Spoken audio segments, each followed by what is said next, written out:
സ്കോക്ക് കൽബ് എന്തോ അലമ്പുണ്ടാക്കാൻ വന്നിരിക്കുക. അങ്ങനെ കഥാനായകൻ കാൽപോ ഒരു മരത്തിൽ കയറുകയാണ് ഒരു മാടത്തെ പിടിക്കാൻ. മടത്തക്കിളി, മടത്ത മീൻസ് മൈന. എന്താണ് തമാശയാക്കാണ്? അല്ല തമാശയാക്കാണ്, അങ്ങനെ ആക്കണ്ട. ഇതിനെ പിടിക്കാൻ വേണ്ടിയിട്ട് മരത്തിൽ കയറി കാൽപോ അവിടെ വെച്ച കഥാനായികയെ കാണുന്നു. ഒരു 5 മിനിറ്റ് ഇമവെട്ടാതെ ഒരു പുഞ്ചിരി സമ്മാനിച്ച് അവളുടെ കണ്ണുകളിലേക്ക് നോക്കി നിൽക്കുന്നു. ഇങ്ങനെ എന്താ പേര്? തുമ്പി എന്നാണ് കഥാനായികയുടെ പേര്. നല്ല പേര്. അങ്ങനെ കാൽപോയും തുമ്പിയും കണ്ടുമുട്ടുകയാണ്. കാൽപോ തുമ്പി, തുമ്പി കാൽപോ.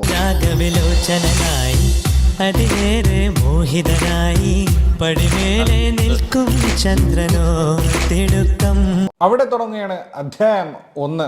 പിന്നെ കവിതയുടെ മട്ടുമാറി. പിന്നീട് അങ്ങോട്ട് വെറുപ്പിക്കൽ, മടിപ്പിക്കൽ, ക്രിഞ്ച് ഫെസ്റ്റാണ്. പ്രേമം, ഒലിപ്പേര്, അയ്യോ എന്റെ പൊന്നു. എന്താ ഷാജി? ഓ, ഞാൻ ഒരു കാര്യം പറയട്ടെ. പറഞ്ഞു. നീ എന്തിനാടാ ഇങ്ങനെയൊക്കെ ചെയ്യുന്നത്? ഒരു സുഖം, നമുക്ക് ആരെയും കളിപ്പിക്കാൻ വേണ്ടല്ല. എന്തൊരു ഇവിടുന്ന് കരിച്ചിങ്ങനെ വരും.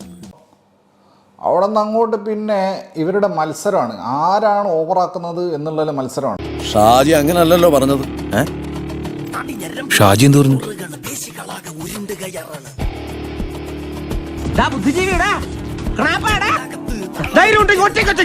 ഒറ്റയ്ക്ക് വന്നാ എനിക്ക് അത്രയും കുറച്ചടി ഉണ്ടാ മതിയല്ലോ.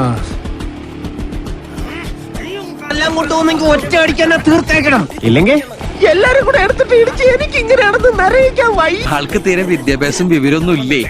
വിഡ്ഢിത്തിരെ പറയുള്ളൂ, തെണ്ടി.